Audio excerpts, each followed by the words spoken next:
крупнопузырчатые влажные хрипы. Везде имеются крупнопузырчатые влажные хрипы.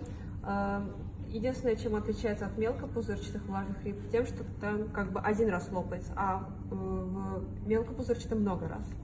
Тут один раз.